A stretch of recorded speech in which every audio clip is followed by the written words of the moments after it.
Hello, everybody. I'm Brian. And I'm Brian. And this is Brian versus Brian, episode 279, Crocodile Dundee. Ooh, baby. What was that guy's name? Paul Hogan? Yeah. Paul Hogan. Paul Hogan. Directed by Peter Feynman. Screenplay by Paul Hogan. Story by Paul Hogan. Starring Paul Hogan. So, I am not familiar. This is my first time seeing it. I did not care about these movies. I did not have a reason to watch them or want. My parents didn't watch them. Yeah. So I'm just coming to this fresh, and I know of this movie, of course, and I don't remember ever seeing this guy before this movie. So as it's starting, it's like screenplay by Paul Hogan, based on the story by Paul Hogan, and I'm like, what the fuck? This is his first movie, and they're just letting this guy do everything? What is the story with this? So I had to look it up. I was like, that's unreal. That doesn't happen. Yeah. Apparently, he had a show in Australia for like 10 years, the Paul Hogan Show, and this director worked with him on that. Oh. And I guess they set out to create a commercial Australian film that would appeal to a mainstream American audience. But it proved to be a worldwide phenomenon. Yeah, this thing was huge in the 80s. Yeah, huge. Yeah, weirdly. We'll get to that. Yes. 26th of September, 1986. Yeah, budget of $8.8 million. Box office, $328 million. Ooh. Damn, boy. Even made back the 8, just at the end, $328 million. So the 8 got us their money back, and the rest is all just cash. $320 million profit. That's pretty good. Yeah, it was the biggest Australian film of all time. I don't know if it still is. It was the biggest non-U.S. or biggest foreign movie in the U.S. of all time. It had a lot of big firsts and records, so did pretty well. Yeah, what do we... It starts off, we got... oh, man, it's really... Just watching the beginning of the... I don't remember who did this. Was it Paramount or... Yeah, I think it's Paramount. Fuck, I don't remember. Yeah, it's Paramount. Yeah, then it just looks drawn and stuff, and then it kind of fades into something else. I was like, ooh, yeah. And then when it throws up the Crocodile Dundee, I was like, damn, looks like someone painted that on a piece of glass and then put it in front of a camera. It's like, that's not digital at all. Yeah, so it's like, I don't know. I don't even remember the frickin' lady's name. What the hell was her name? Yeah, we're just like literally thrown into a conversation. Yeah. Like in her office, like, hey, there's a story. I'm like, whoa, what's going on? Sue, yeah, I don't know. There's a story. Yeah, what kind of story? Yeah, like, apparently this bloke got bitten by a crocodile in Australia, and he survived. Like, I'm sure that happens all the time. Yeah. Like, that's some crazy story. Someone got bit by a crocodile in Australia. Well, fuck. Charter the jet and fuel up, because there's a story afoot. And it's like the New York Gazette or some little fucking newspaper is like, wait a minute, we got to go to Australia. Yeah, so I guess she goes, and this movie is super strange. It just kind of does shit, and then moves on to new shit. Yeah. And you're kind of like, what happened? Like, for example, I think, how does she first meet him? Is it in the pub? She in meets Australia? His acquaintance or his business partner. He picks her up at the airport in this small town called Willow Creek or something. And he takes her to a bar. And there's just a bunch of guys getting rowdy. They're playing this game where like one of the big guys puts a beer on his head and someone punches him in the gut and he can't... I don't know. It's very bizarre. Yeah, and he can't let it fall. So then, Mick Dundee goes up and kisses him on the cheek. That'll make him spill that beer real quick, the little homophobe. Ha! And then he wants to kick his ass. There's a lot of There's a lot of 80s stuff in here. Let's say that. This is not the first time we're going to deal with like sexuality and weird shit. It gets worse. Yeah. The basic themes of all 80s movies: sexuality, homosexuality, transsexuality, sexual assaults, sexism. You know, the basic 80s stuff. Oh my god. Dude, yeah, so she meets him in the pub, and and he's charming, I guess. He's holding like I guess, right? I don't know why he was charming. I don't remember. I think he punched a guy. He did punch a guy. One guy called him they say, I don't know what he is. I don't fucking know to this day. Yeah. I remember Steve Irwin would talk about Crocodile Hunter a lot, or Crocodile Dundee, obviously, because his name is similar, and people bring it up to him, and he would say, I don't like Crocodile Dundee. I don't like the movies. He was about killing crocs. I'm about saving them. And in the movie, he denies being a poacher and croc killer. Yeah. Yet he's on film killing one. And it seems like it's well known amongst the town that that's what he does. Yeah. But I don't know, because he never admitted it, and we never really see him hunt for a croc. He just kind of killed one that attacked her.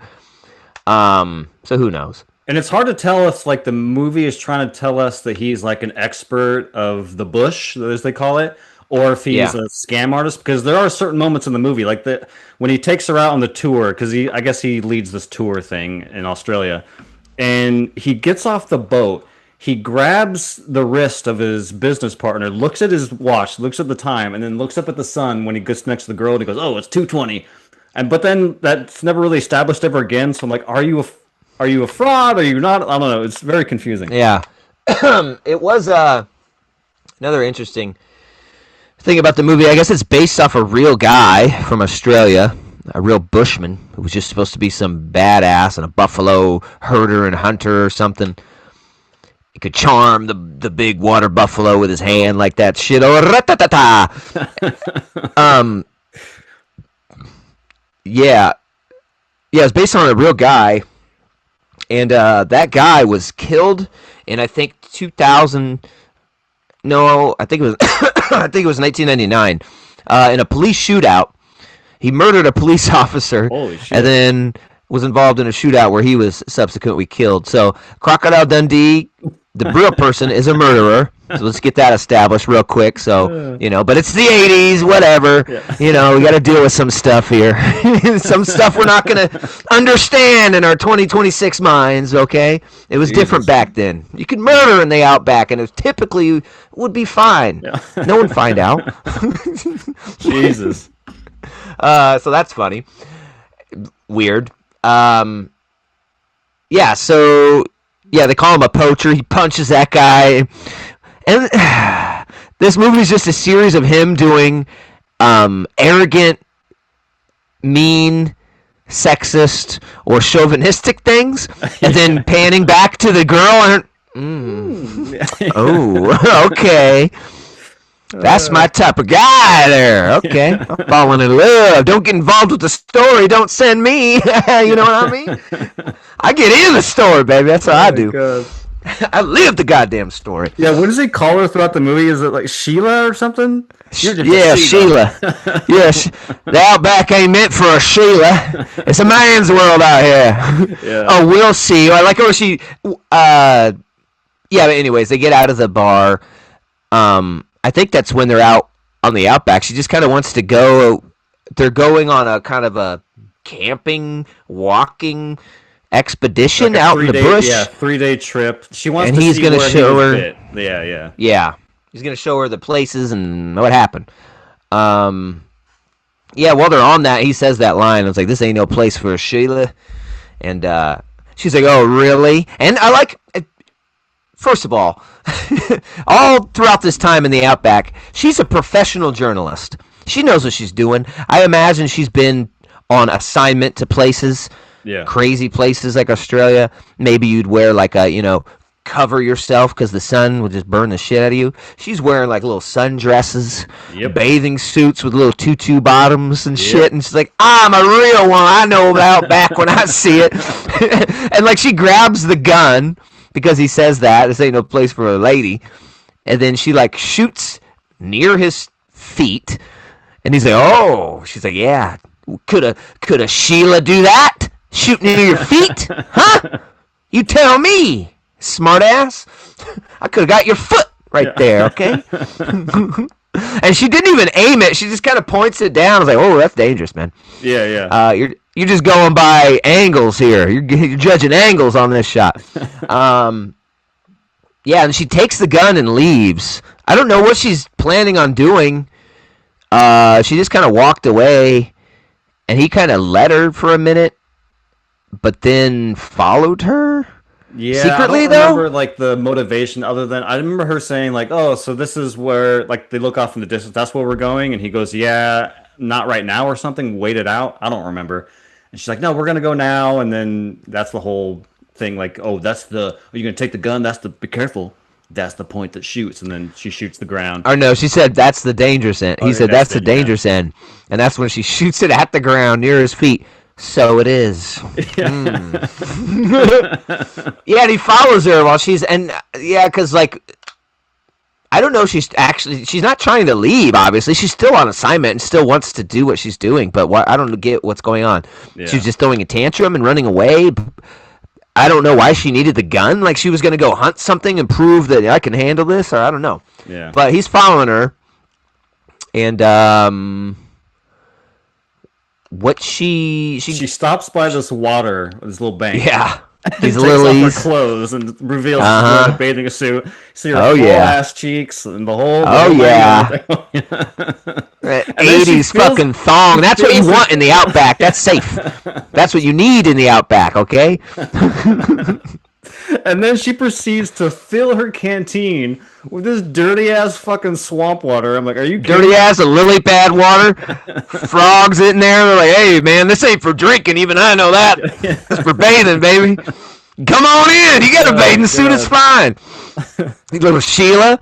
And then this croc comes up and bites her canteen perfectly on her neck. So she's like, "Oh," trying to get away. Oh, yeah, but first, Crocodile, we got to get that part so hilarious. When he's watching her through the bushes, and she takes off her little skirt thing, cover, and she's got that thong, and he sees that ass, and he's just like, "Oh," honey, like, he hits his head on the fucking branch, and oh! Oh, my God. That was so good. That's in the trailer. Watch the trailer. The trailer is the whole fucking movie, and the trailer is 3 minutes long. So, there you go. The trailer is everything of any significance that happens in this movie. Yeah. Any line you want to quote is in the trailer.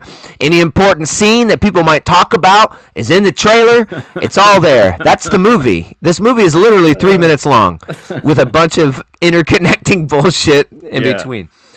So yeah, he kills that croc with a knife through the head, and that was a real croc. It didn't look real. I don't know why, for some reason. To me, it just looked like a big rubber croc, but it was a real croc. Fake to me, yeah. And I guess he died. I don't remember when he died, but when he died, it was a big news story in Australia because he's from that movie, and he was 90 years old, that croc. So, hung in there. And, yeah, she's is this when she invites him back to the United States after he saves her? I mean, there's some other bullshit that has no relevance, but like they meet this Aborigine clan. When they meet the guy, that was pretty humorous. I thought that was kind of fun. Hey, what's up? I'm Jerry. He's a full. He's black. He's got paint all over him. Hey, what's going on? Big old belt buckle and jeans. How you doing, Mick? Who's the new girl? Yeah, he looks like tribal, and then he's got these tight Wranglers, these cowboy Wranglers, and then he's like, "I gotta go with him." "Oh, I'm coming." No, this is the tribe thing. This is for men only. Yeah. Ain't no place for a Sheila, let me tell you. So he goes, and she follows him, and they're just dancing. It's a dance. No women allowed. It's a dance. Please, get out of here. It's men being men, okay? I remember when men were men back in 1986 in the bush, and you would just vibe with your friends, dude, your buddies. Take a little ayahuasca and just fucking bring the tightest Wranglers you could find. Some of them had little short Wranglers, but they all had jeans on. And just the weird juxtaposition of wearing Lee dungarees while the rest of your body's painted like a freaking crazy tribesman is nuts. And then he's just dancing around, and she's watching from the. And I think he mentioned a little throwaway stupid line earlier in the movie where he was like, "Yeah, they think the tribe people are what do you say, clairvoyants or something? They get premonitions. They could see things." And anyways, he's chilling, and she's looking through the grass. They got her camera out, and he just locks eyes on her. It's staring right at the camera. She's like, "Oh, whoa, that's fucking creepy." And then he gets back. She's pretending to sleep. He gets back. "Oh, good night with the boys." Laying down, and she's like, "How did you know?" And he's like, "How did I know what?" And she's like, "You know what?" And he's like, "Well, it didn't take hard to guess. I mean, you're a Sheila and a reporter. Of course you're going to stick your nose where it doesn't belong." Something like that. And that was charming and endearing. Oh, man. Oh, my God. To get women in movies in the 80s, just be a jerk. Just be kind of crass, but a little cute while you do it. And it's going to work every time. Oh, my I God. think... I don't remember why. No, I think she did ask him to go to America after the they go to some lake, though. and he they swim around, they kiss. He pokes for a fish, or he hunts for a fish, and I think at that point she's like, well, "Oh yeah, that's when she's like, would you come back to America with me?" Yeah, and he's like, "Oh, I thought you were." This is just because you're writing a story, right? He's like, "Oh, for a minute there, I thought you were making a pass at me." And she was like, "Maybe I was, or what if I was, or something like that." Yeah. And then they had this weird, awkward, where he stares at her for 5-10 seconds, and then slowly leans in and they kiss. Yeah. And then they get on the plane right after that, right? Yeah.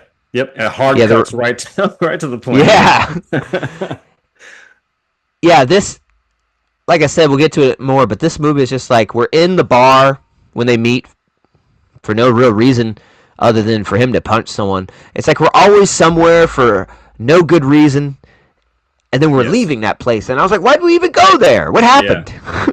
And we'll get to it later. There's one that sticks out to me the most. I was just like, what the fuck was the point of this scene if we're just... So he's on the plane, and Hogan...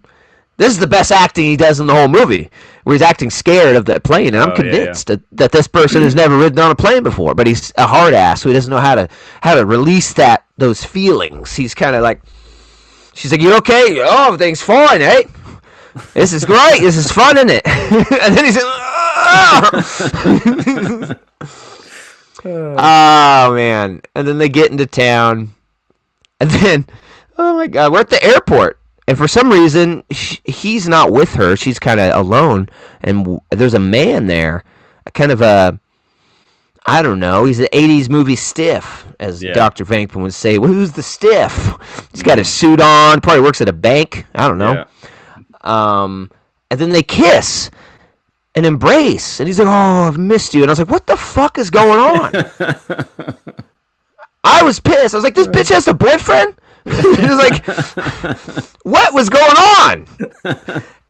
Sarah said the same thing, and she's like, "Wait, what?" I was like, "It's the 80s, dude. It doesn't matter if you have somebody, you find somebody better. That's what happens. That's life. So what?"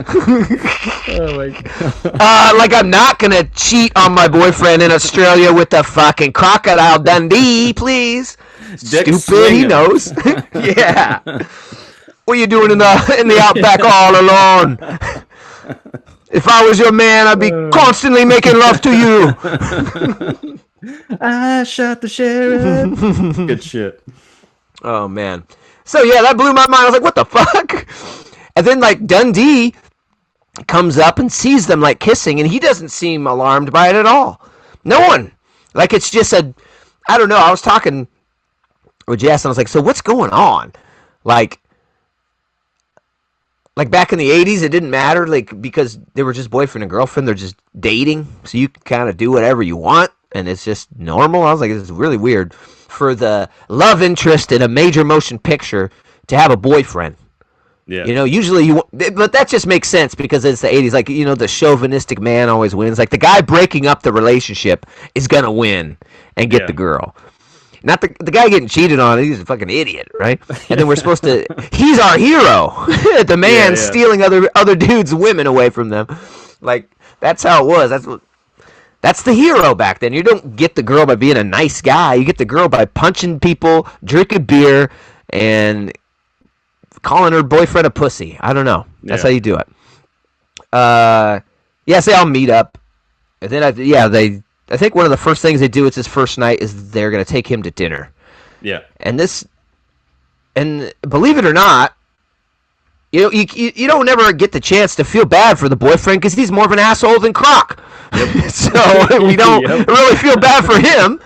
He's just immediately making fun of the guy. He's like, "Whoa, how you doing, mate? You fucking idiot." What's he gonna do? Eat a snake or some shit?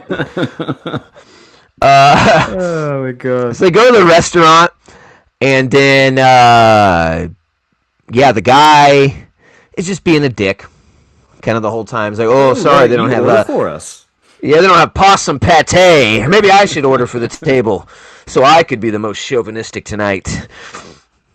Like, yeah, who does that? I've never been to anywhere where somebody tried to order for the table. Yeah. Like, nah, I got it. I don't care what they like. Let me hope y'all aren't allergic to shellfish, because that's what we're fucking doing. It's like, you don't even, bitch. I can order. I want to eat something. Like, who does that? The only order for the table is if you all like an app or something, and you just one person orders for everybody. But yeah, not just like, I'm just gonna order for whatever the fuck. Oh shit, are we all getting the strips? I'll just order. You don't just.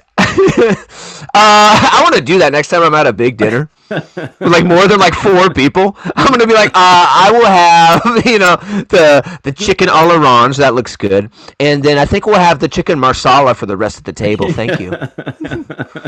Just waters for them, Pepsi for me. You'd be like, what the fuck? Yo, don't worry about it, guys. I got it. But they are paying for their own, even though I ordered. Thanks. Slip a check, please. Oh my god. 10 ways. 10. Could you do 10? Shit. Yeah, they're at the restaurant, and he's like making fun. Sorry, they don't have kangaroo or crocodile. And there was a pretty funny. I forget. We jumped over that one little scene in Australia where he was like cooking that fucking iguana for. Oh yeah. Like that goanna. And then he's got like some little yams and little things. He's like, those are pretty good. Try that. She eats it. It's okay. It's like, yeah, you can live on it, but it tastes like shit. And then he pulls out like some baked beans for himself. And she's like, oh, you made me try a yam, you jerk. Look at you. Oh my god, you're so charming. I'm falling for you. Stop it. Like, that's all it takes. Oh my god. So, yeah, that's the restaurant. He's making fun of it. Then finally, he's like, "Yeah, you order for the table." And then the waiter comes. No, the waiter wasn't there. He's just looking at the Italian menu. Everything's in the menu, Italian. And he's like, "Ooh, Italian." And he's like, "Yes." And he's like, "I don't know what it's called, but that meal over there that them Sheilas are sharing looks pretty tasty." And then it makes like Sue or whatever her name was look, and I think he's looking too, and he just fucking socks her boyfriend in the face. Like, oh, you son of a bitch! And knocks him out, and she's like, oh my god, what's wrong? And he's like, and then they mix like to the crowd, like that's getting kind of stirred up. Like, sorry, right? He can't hold his liquor, can he? Oh my lord. Poor guy. And then they leave, and so I was like, what was the point of the whole... Like, we just went to the restaurant just for him to punch him in the face. Yeah, the whole thing. Just to establish the boyfriend is a massive prick, basically. Yeah, and it's just, we quickly move on from things. I was like, God damn, the restaurant's over? We're done? We're out of here. We didn't even eat. And then they're going home, and he's asking if she wants some help, like bringing him into the house because he's like still kind of knocked out, but now he's drunk too. I guess he was drunk because he was there. Yeah, he was there early before them, and she's like, "Oh, you have been here a while."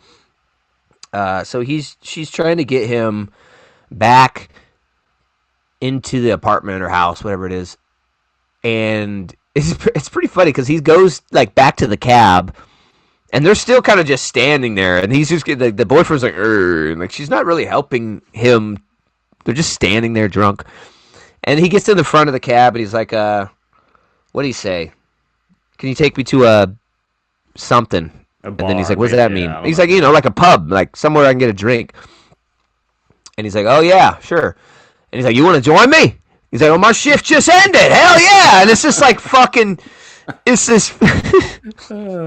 super 80s Italian man, with just he's got to have the little biker cap and the tight like Tour de France shirt, and he's like, "Yeah, forget about it. I could have a drink." A black tank top and a yellow fucking bright yellow cap. I'm Italian. I can drink you under the table. All right. Yeah. Then. Well, we'll have to test that theory, isn't it? And they get there, and they're fucking drinking, and he's telling stupid stories about that Australia, and it's pretty. The Italian guy's fucking hilarious.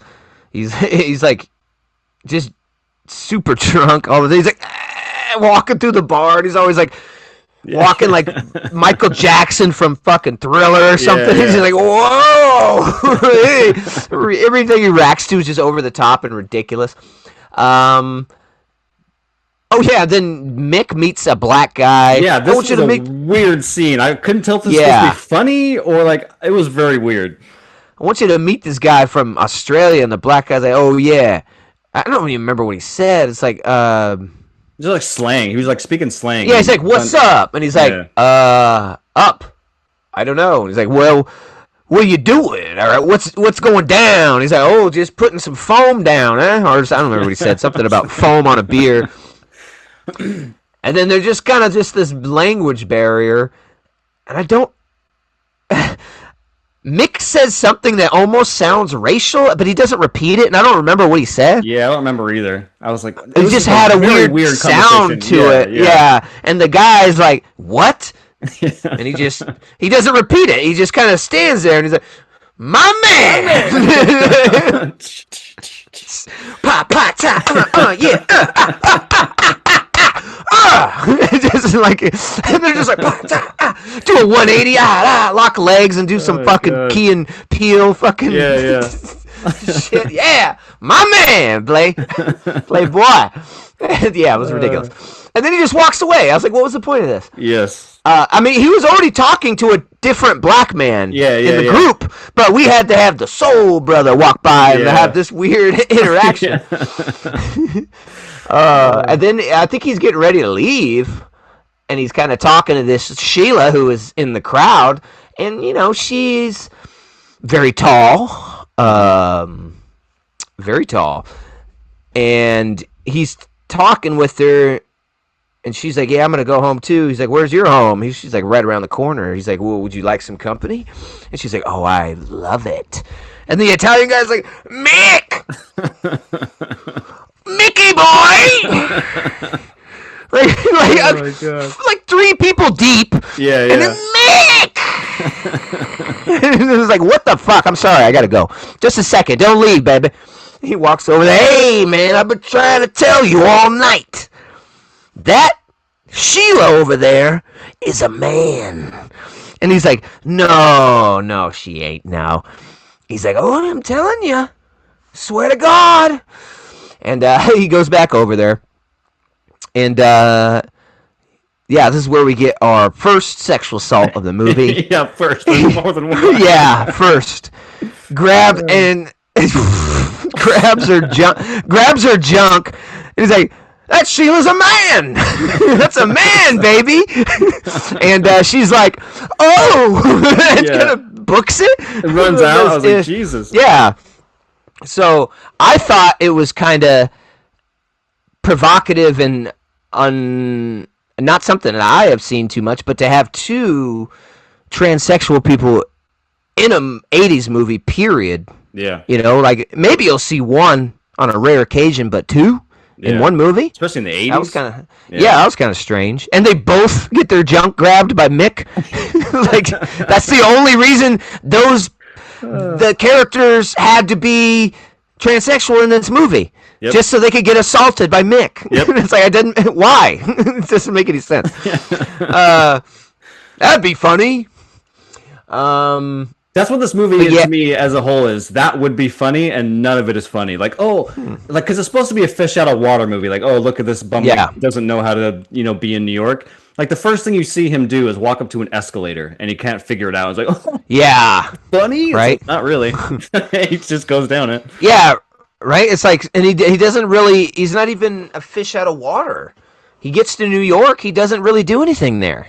He stays in a hotel room, and it's big. I'm not used to this fanciness, and so he sleeps on the ground. That's funny. What's a bidet? He doesn't know what a bidet is. Oh, isn't that funny? Oh my God, know what that is? That scene was pretty good because she wouldn't tell him for some reason. You'll figure it out. And then he yells out the fucking and wasn't that fucking Carl Winslow as the fucking chauffeur? Yeah, the Die Hard. Yeah, from Die Hard. Yeah, man. At least that's what I know him from.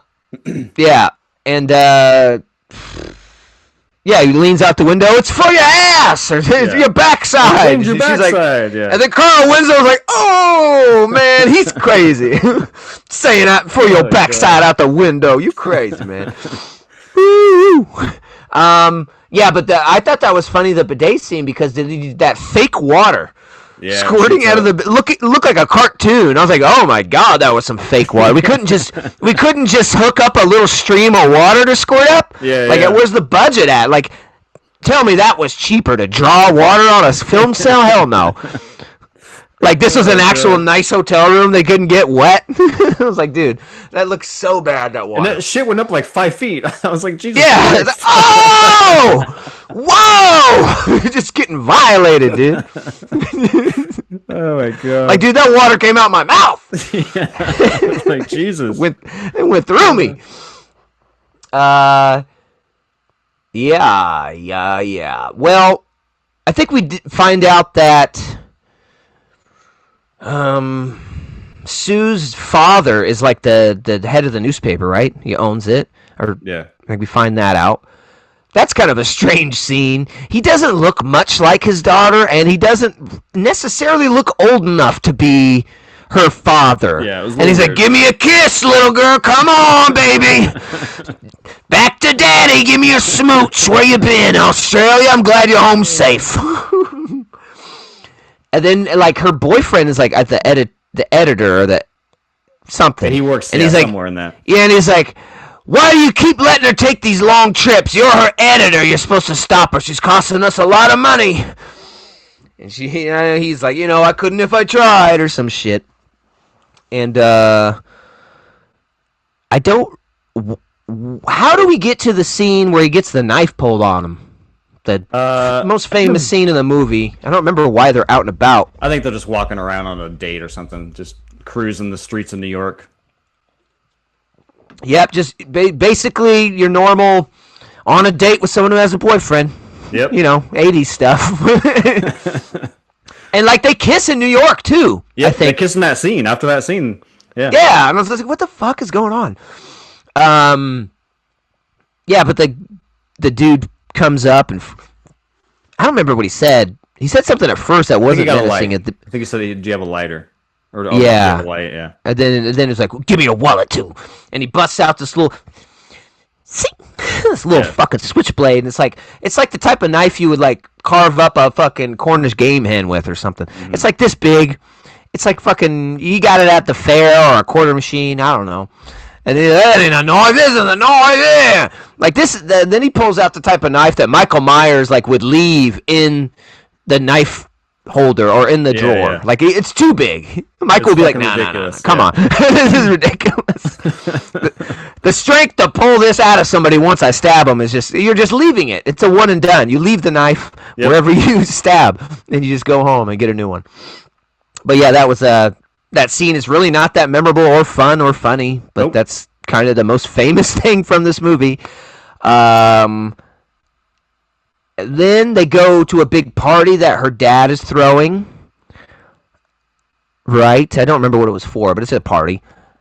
And I think it's for the engagement because everyone knows that the boyfriend's going to propose except for her. So they all make this big old party so he can make the speech during dinner and propose and all that. And that's when Dundee gets a little sad and decides to leave New York. Yeah. He meets the dad. You've been making out with this chick. I'm like, all right, well, I'm out. Like that finally did it for him. Oh, well, if they're going to get married, I should probably recuse myself of the situation here. Really? Oh, my God. Like, come on, man. Yeah. They're not married yet. This is what you've been doing the whole time. Going behind this dude's back. Yeah. And Mick meets the dad. Now I say it's a kind of funny scene, and by kind of funny I mean might make you smile. Yeah. That's what you know what I mean. You might crack a smile during that scene, and if you don't, I don't blame you, but you might. Be prepared. Make sure your lips are moisturized. You might crack you don't want to get a chapped lip right there. Crack your lip smiling. The one point in this movie. Yeah.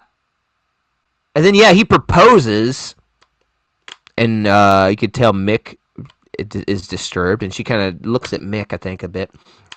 And Mick immediately starts hitting on this chick sitting next to him. Because he's like, well, I guess that one's over. And she looks over, and Mick's like, yeah, how you doing? Yeah, I was with her, but she's getting married now. So... on to you. He tries to bang so many chicks in this movie. Like, there's the two prostitutes he almost sleeps with. There's there's so many people. Yeah.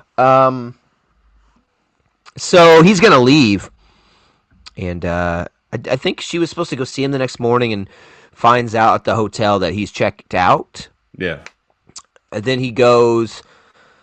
He's going to do one of those walk-arounds where he's just going to stay in the U.S. for 18 months or so and just go see everything.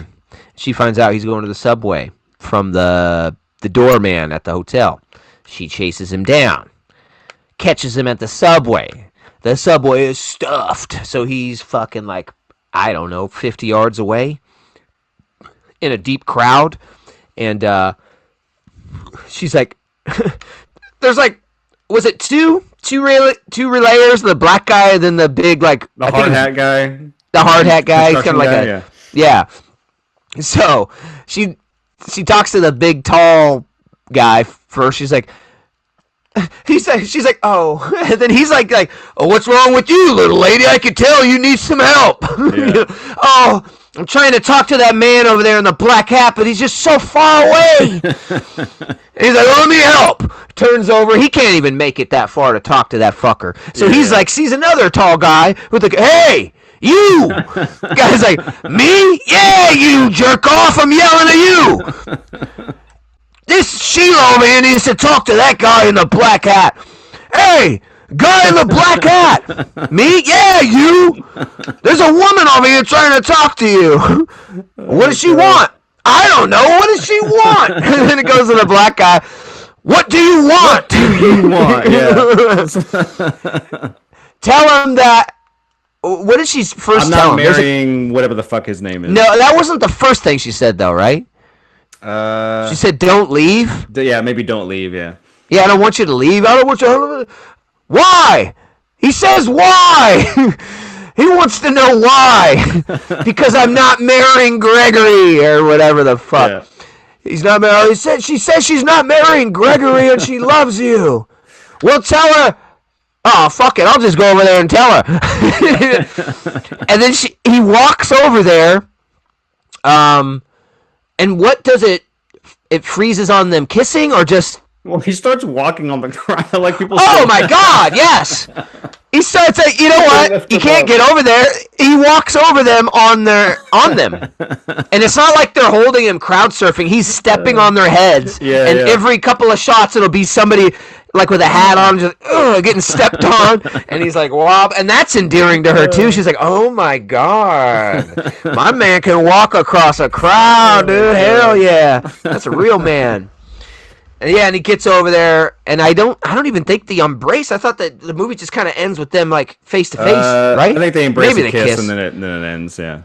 Yeah, then it just fucking freeze frames and throws some credits at us, and I was like, "Really? That's it? Yeah. That's the end?" Wow, okay. What the fuck?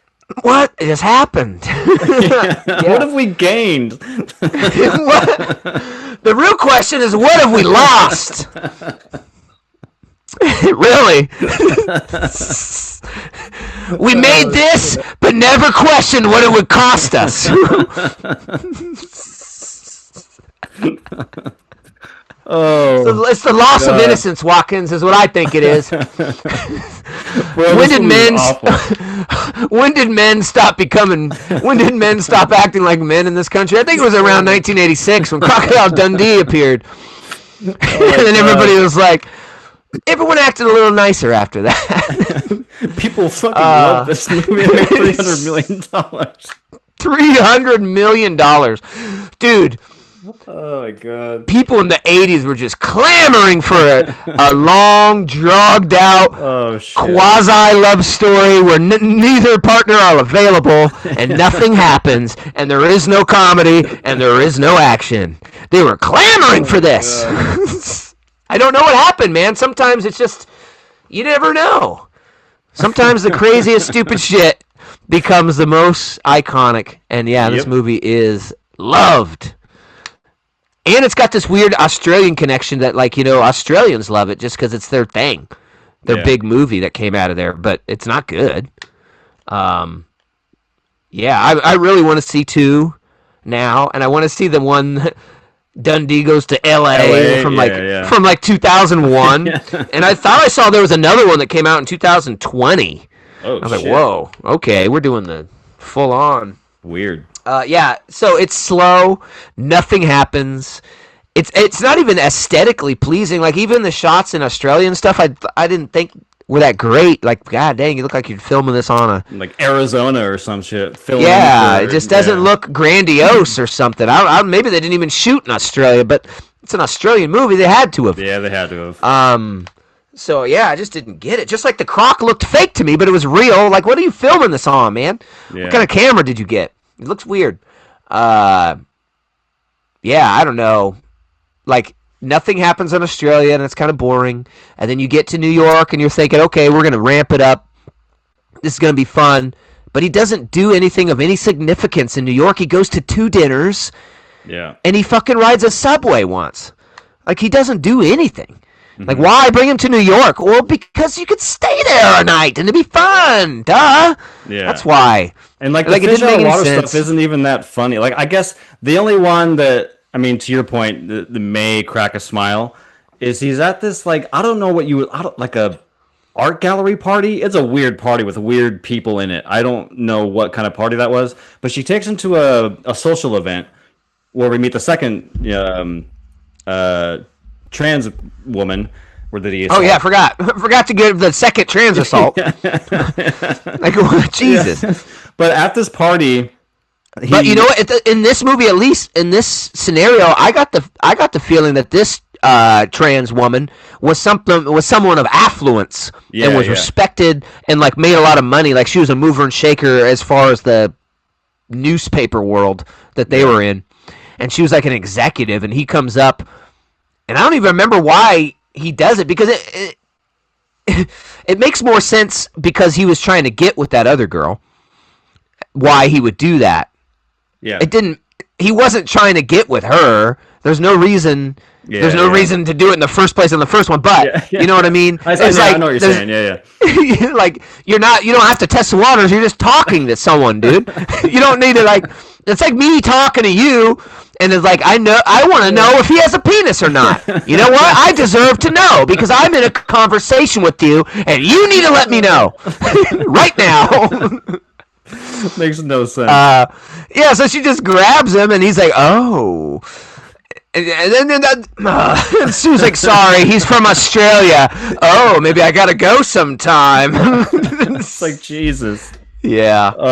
But the fish out of water one that I thought was slightly humorous was at that party. He walks in some back room and sees some guy snorting coke. And he doesn't understand what coke is, so he's like, "Oh, you got a nose problem. We know how to do this back down in the bush." And he grabs a bowl and dumps all the hot water cocaine in the bowl. Yeah, hot water, and then puts a towel over him and says, "So now breathe that in." I think that might work. I don't know. Would that work? I don't know. It's steaming. Oh, and then she's like, "Do you realize you just threw hundreds of dollars worth of cocaine into that thing?" And he's like, "Cocaine?" She's like, "Yeah, it's a drug." "A drug?" "Yeah, you sniff it." He's like, "Ah." And then that was kind of that. That was it. That was it. Yep. Yeah, we didn't. That was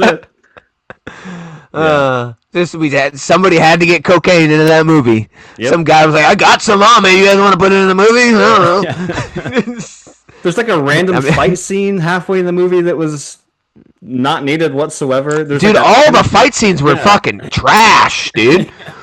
Like, this guy throws the pussiest fucking wet noodle punches when he knocks people out, the sweeping freaking, and then he falls down typically when he punches someone, like he can't even punch without falling down. And then the one time he fights more than like one person when they try to... Oh yeah, the pimp tries to like rough him up in the alleyway, and he's got his two buddies with him. So he immediately knocks out the pimp again.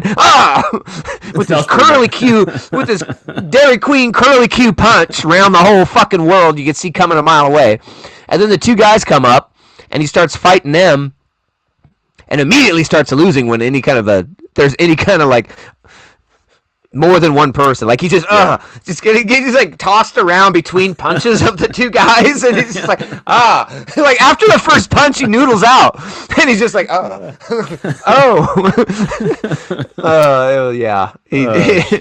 such a badass. Oh man, awful. Yeah, it was just slow. Nothing happened. I mean, I didn't expect much from this movie. I mean, it's an '80s cult classic, not even a cult classic. It's 80s. Fucking, it made $320 million. It did exceptional. So I expected something out of it. Like, why do people like this? And then I walked away saying, I don't know. I don't know. You know, I'm not an adult in 1986, so I can't really figure it out. So for me, wow. I don't know how this did all this, but I think honestly, it's probably like a fucking 4.7. Yes, I was doing the Nicholson gif. Yes. I don't even think it's in the 5. I wanted to give it a 5, but I don't think it deserves that. No. Yeah, this movie is awful. I hated it. I've actually seen it before. I saw this, I don't know, it was probably my late teens, early 20s. I don't remember much. I don't remember if I liked it or not. I just remember watching it. But yeah, this movie is a fucking drag. The only scene that I liked of this entire hour, 40-minute movie was the subway scene at the end. Because at least that was kind of silly and funny and kind of cute. You know, like they're talking between the two guys. Like I was like, all right, there's at least one good scene in this movie that I enjoyed. But other than that, this movie was a fucking bore. I don't think that he's a charismatic, likable character. I don't believe their love story for a second. The guy was a fucking murderer. He ended up being a murderer. Yeah, he wasn't like charismatic and charming. Not as charming as Ted Bundy, man. Because like you look at like Han Solo. Han Solo's kind of an anti-hero dick douchebag, but he's likable and he's charismatic. You like Han Solo. Yeah, he doesn't grab one penis in the whole runtime of all 3 Star Wars. Not one. Not one. Not one. Be more like Han Solo, everyone. Yeah, this movie sucks. I fucking hated it. 4.5 for me. 4.5, 4.7. I think it's on Peacock if you care. Yep. Go watch the trailer, and then you have the whole movie at your disposal, man. Mm-hmm. 3 minutes, you're done. Woo! Yeah, so that's it. Not that great. I don't know why people love it. I don't know if you're on here and you love it. Tell us why, man. Make us understand. Yeah. Make us understand. Is it all nostalgia? It couldn't have been nostalgia back then. Yeah. You know what I mean? I'm sure some of it is now, but God, what was it back then? But anyways, we're here on YouTube. Please like and subscribe. Come hang out. Also on Spotify and Apple Music. If that's how you do your podcast, we don't care how you do them or where you do them, as long as you come and do them with us once in a while. We'd appreciate it. Couldn't do without you. Until the next V's, Brian, say peace. Peace.